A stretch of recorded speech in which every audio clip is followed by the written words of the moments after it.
I thought I'd start by asking you about A Million Windows because it's your most recent book, and I feel it was a special book for you in some ways.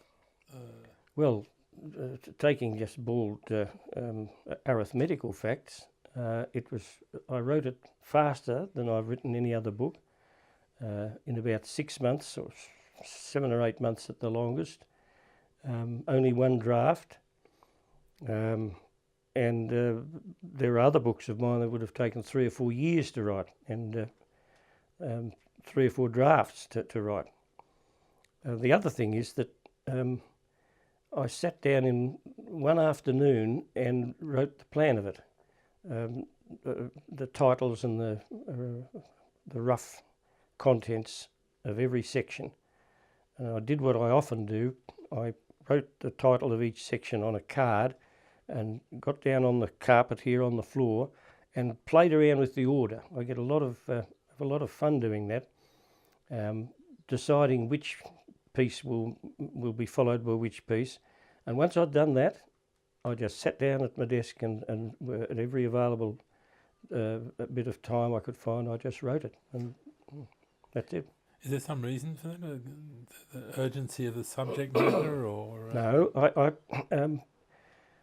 the completeness, the sheer pleasure I got. I mean, writing it's not much fun for me, and there are days, there were weeks and months with other books that I've had to drag myself to the table, at the desk, and start writing. With this one, I couldn't get back to it quick enough because as I said, I seemed to know what I was doing.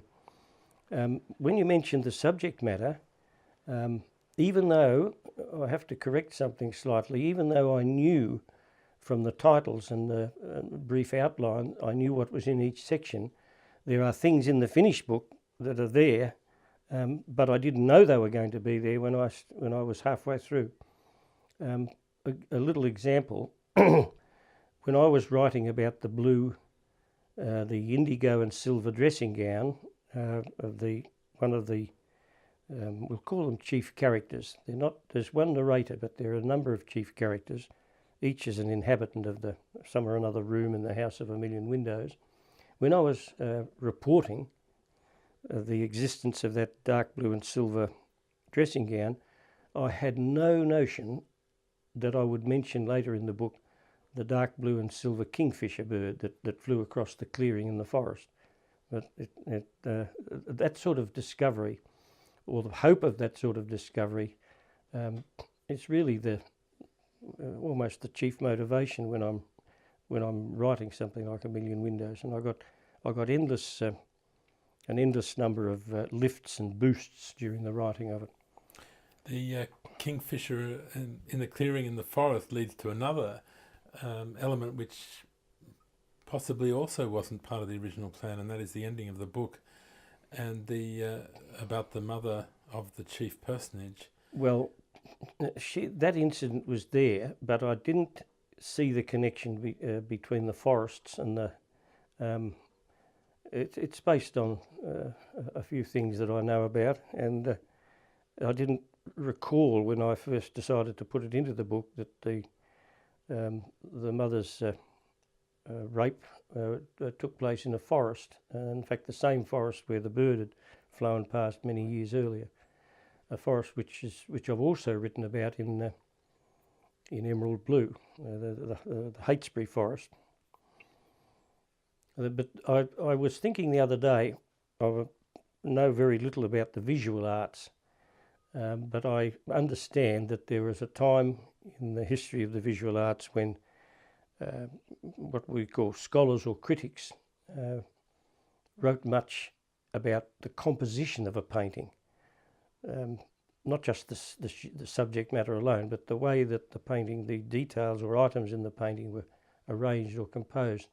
And I'd never thought of it before, but I thought that what I've just been talking about in relation to A Million Windows, it could be called the composition. And I get that tremendous satisfaction from discovering what the composition will be, and then satisfaction afterwards in just standing back and admiring the composition. So the composition is what, the arrangement of images? How how excuse me, how things fit together, and particularly the order in which they come, and hopefully the, to use a slightly mixed metaphor, perhaps reverberation or echoes. Yeah. I used to use the word strand. I'd say that, or sometimes I've used the word theme, but that's a bit pretentious. My fiction, all of my fiction, each work consists of strands. Now, as I said, I've come up with the word composition. And of course, for me, I happen to be a very visual person. Another way to talk about it is just the visual imagery, or simply the imagery. And colour, colour and shape have a lot to do with it. See, I've already got fixated on the blue and the silver of the bird and the dressing gown. But I feel that your way of working with images suggests that there's always more in the image than you're aware of. There's a strong sense that the image contains more than you've written about, that there's always something more to be said or to return to. Is that what you're referring to by what I would call resonance, actually? Yes. I wouldn't claim any special prowess or ability in this respect, because I've often performed a sort of a mental exercise, and it just now, as I was about to, I've interrupted myself, and my thoughts are actually doing what I was about to describe. In the book Inland, there's a sentence, a little musical phrase almost, that repeats, one thing is always more than one thing, or one thing is always more than one thing. And one image is always more than one image. Not necessarily images in a book of fiction by Gerald Murnane, but I've performed this mental exercise, as I called it, of focusing mentally on some detail or other, let's call it an image, and it doesn't stay in view. It relates or links up, or it unfolds, or it breaks apart and reveals another image. I mean, people probably call that free association, stream of consciousness. Many terms have been used. I just simply call it the behaviour of it's of the nature of images to behave in that way. And it seems to me when I write that the subject matter, the potential subject matter of what I'm writing about is almost infinite. And then, of course, selection comes into it. I'd be horrified to think that anybody would suppose I wrote from simply freely associated or did any such thing.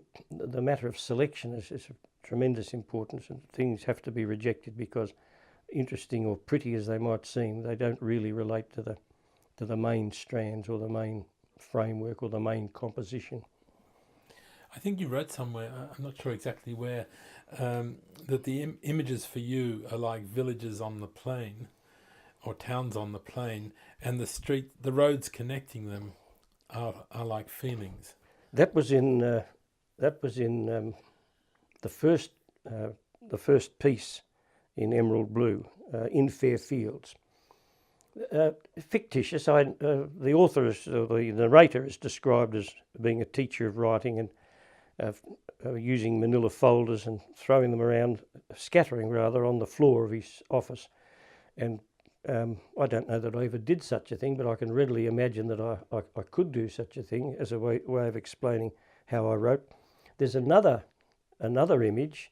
Yes, the roads and since I'm a great lover of maps and someone who peruses maps far more readily than he travels, maps, the imagery of maps comes readily to mind. The other thing is the little diagram I used to draw on the chalkboard or the whiteboard when I was a teacher of writing.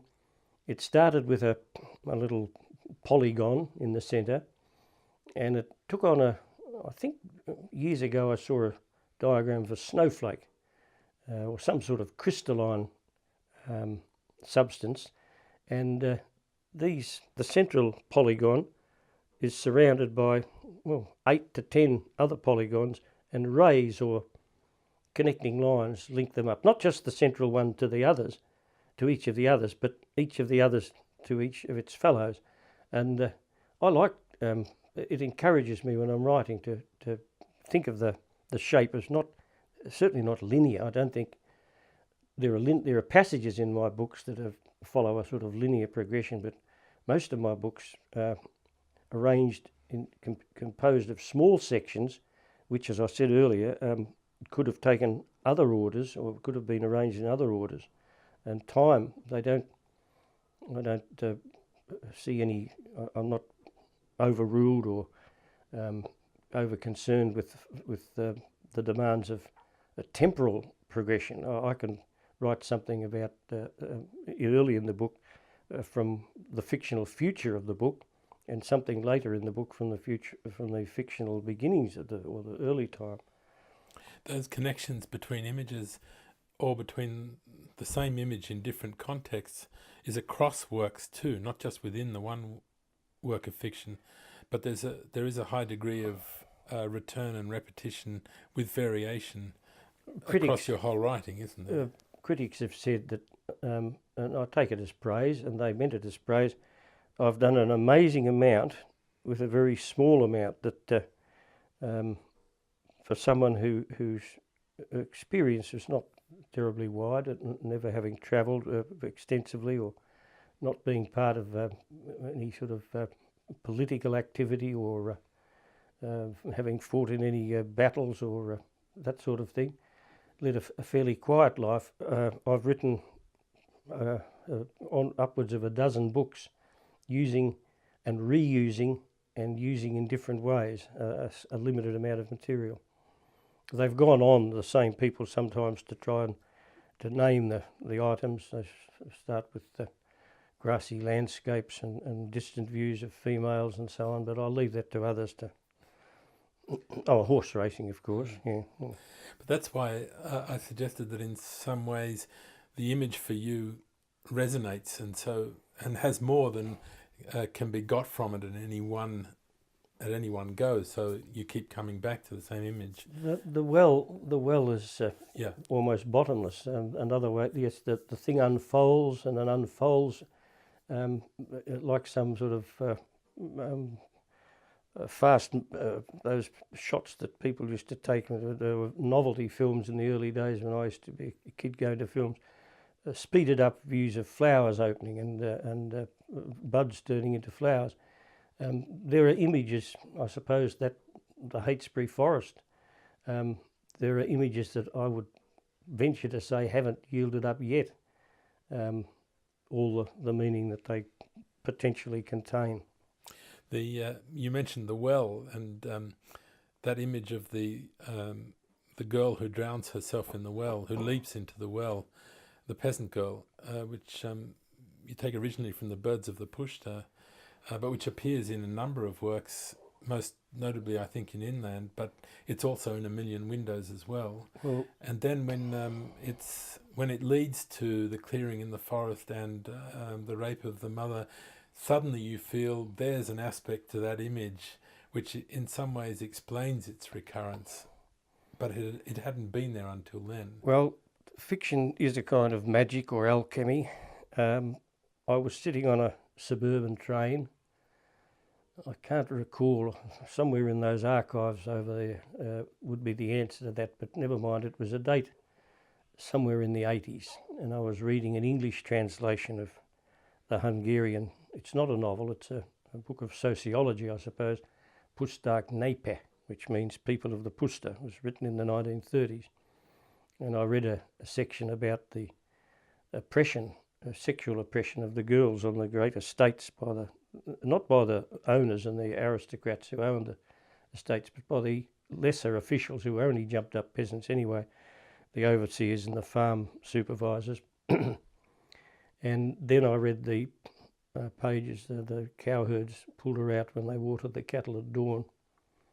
And I think my life changed at that point, and I knew something was afoot, and I couldn't have imagined the way that that piece of reading would change my life and my fiction. And of all the images that I have in mind, that one probably has yielded the most, and has perhaps even still the most to yield. And it caused me to learn the Hungarian language, for one thing, and to be able to quote the whole of that passage in Hungarian.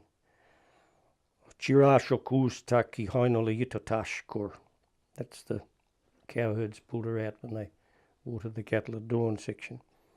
And I wrote the book inland, and the well just keeps occurring, and I don't go looking for it, it comes looking for me.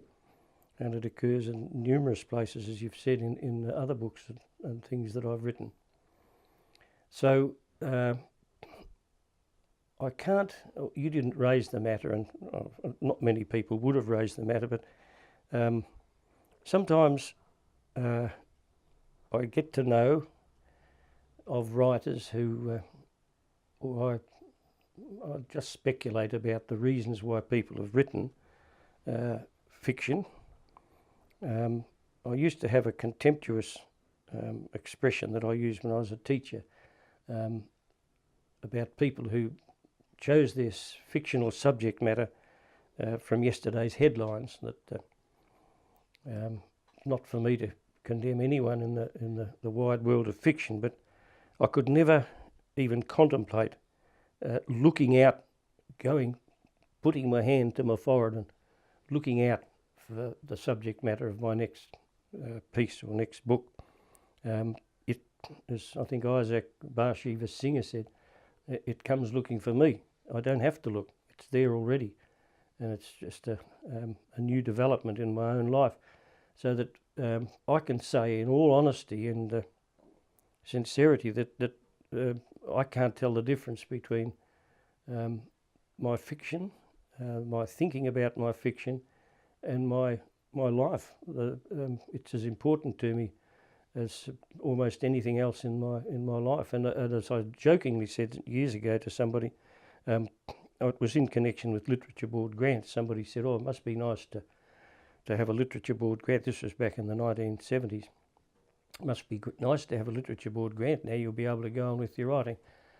I said, I'd go on with my writing if they fined me for writing. Instead of giving me $7,000 a year or whatever it was, if they made me pay that amount, so long as I could find the money, I'd go on writing, and that's how important it was to me. And in the face of a certain amount of unfavourable criticism I've had from some quarters, it would have no effect on me whatever, because I just one of those people who just had to write, even if not for publication. And the evidence is around us as we sit here.